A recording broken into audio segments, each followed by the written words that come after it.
राधे राधे, जय माता दी। हमारे चैनल ओम ज्ञान सागर में आप सभी का बहुत बहुत स्वागत है। आज हम आप सभी के लिए लेकर आए हैं नवरात्रि के 7वें दिन कैसे करें माँ काल रात्रि की आराधना, पूजा, विधि, व्रत, कहानी आदि। शारदीय नवरात्रा का 7वां दिन है। देवी नवरात्रा के 7वें दिन माँ दुर्गा के काल रात्रि स्वरूप की पूजा की जाती है। माँ काल रात्रि सदैव अपने भक्तों पर कृपा करती है और शुभ फल देती है, इसलिए माँ का एक नाम शुभंकरी भी पड़ा है। माँ अपने भक्तों को सभी तरह के भय से दूर करती है। माँ की कृपा पाने के लिए भक्तों को गंगा जल, पंचामृत, पुष्प, गंध, चावल से माँ की पूजा करनी चाहिए। इसके अलावा माँ को गुड़ का भोग लगाए। काल रात्रि का शरीर रात के अंधकार की तरह काला है। उसकी श्वास से अग्नि निकलती है। माँ के बाल बिखरे हुए हैं। उनके गले में दिखाई देने वाली माला बिजली की भांति चमकती है। इन्हें तमाम आसारिक शक्तियाँ का विनाश करने वाली बताया गया है। माँ के 3 नेत्र ब्रह्मांड की तरह विशाल गोल है, जिसमें से बिजली की भांति किरणें निकलती रहती है, और 4 हाथ है, जिनमें एक में तलवार, दूसरे में लोह अस्त्र, तीसरा हाथ अभय मुद्रा में है और चौथा वर मुद्रा में है। वाहन गधा है, जो समस्त जीव जंतुओं में सबसे ज़्यादा मेहनती है और निर्भय होकर अपनी अधिष्ठात्री देवी का काल रात्रि को लेकर इस संसार में विचरण करता रहता है। देवी का यह सीधी रूप प्रदान करने वाला है। नवरात्रों के 7वें दिन पूजा करने से माँ काल रात्रि अपने भक्तों को काल से बचाती है, उनकी अकाल मृत्यु नहीं होने देती है।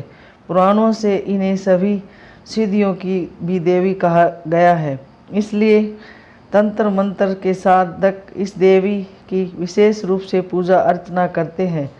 काल रात्रि की पूजा करने का आप अपने क्रोध पर विजय प्राप्त कर सकते हैं। काल रात्रि माता को काली का रूप भी माना जाता है।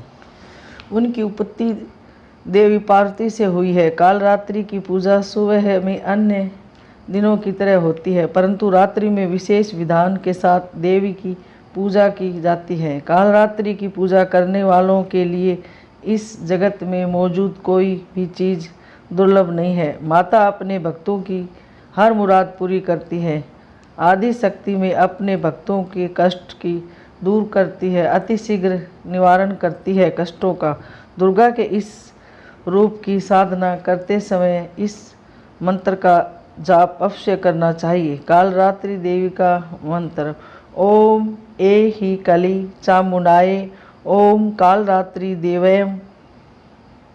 पूजा का 7वां दिन साधना करने वाले के लिए विशेष महत्वपूर्ण होता है। इस दिन मध्य रात्रि में देवी की तांत्रिक विधि से पूजा करते हैं। बताया जाता है कि इस दिन माँ की आंखें खुलती है और अपने भक्तों के लिए देवी माँ का दरबार खुल जाता है। माँ को गुड़ का भोग लगाने से माँ खुश होती है और भक्तों के सभी दुख दूर कर देती है। सभी जगह विराजमान है और काल रात्रि के रूप में प्रसिद्ध है। हे माँ, आप सभी जगह विराजमान है और काल रात्रि के रूप में प्रसिद्ध है। अम्बे, आपको मेरा बार बार प्रणाम है। हे माँ, मुझे पापों से मुक्त प्रदान करें। सप्तमी की रात सिद्धियों की रात भी कही जाती है। इस दिन से भक्तजनों के लिए देवी माँ का दरवाज़ा खुल जाता है। माँ के इस रूप की भक्ति से दुष्टों का नाश होता है और ग्रह बाधाएं दूर होती है। भक्तों के सभी पापों और विघ्नों का नाश करती है। जब दैत्य शुंभ, निशुंभ और रक्तबीज ने तीनों लोकों में हाहाकार मचा रखा था, तब इससे दुखी होकर सभी देवता शिवजी के पास गए और उनसे रक्षा करने की प्रार्थना करने लगे। भगवान शिव ने माता पार्वती से राक्षसों का वध कर अपने भक्तों की रक्षा करने को कहा। शिवजी की बात मानकर माता पार्वती ने दुर्गा का रूप धारण किया और शुभ निशुभ का वध कर दिया। जब माँ दुर्गा ने दैत्य रक्तबीज को मौत के घाट उतारा, तो उसके शरीर से निकले रक्त से लाखों रक्तबीज दैत्य उत्पन्न हो गए। इसे देख दुर्गा माँ ने अपने तेज से काल रात्रि को उत्पन्न किया। इसके बाद जब माँ दुर्गा ने दैत्य रक्त बीज को वध किया और उसके शरीर से निकलने वाले रक्त को माँ कालरात्रि ने जमीन पर गिरने से पहले ही अपने मुख में भर लिया। इस तरह माँ दुर्गा ने सबका गला काटते हुए रक्त बीज का वध कर दिया।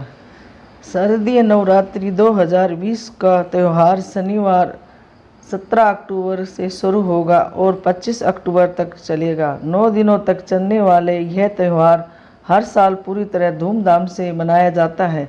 इस साल कोरोना वायरस की महामारी की वजह से हमेशा की तरह चहल पहल नहीं रहेगी, लेकिन भक्तों के उत्सव में कोई कमी नहीं होगी। ये थी शपथ नवदुर्गा की कहानी, कथा, पूजा के बारे में हमने आपको बताया। हमारी वीडियो कैसी लगी हमें कमेंट करके ज़रूर बताएं। हमारे चैनल ओम ज्ञान सागर को सब्सक्राइब ज़रूर कीजिए, वीडियो को लाइक और सभी के साथ ज़्यादा से ज़्यादा शेयर कीजिए। ओम ज्ञान सागर की ओर से सभी को नवरात्रि की हार्दिक शुभकामनाएं और सभी पर माँ की कृपा सदैव बनी रहे। जय माता दी। धन्यवाद।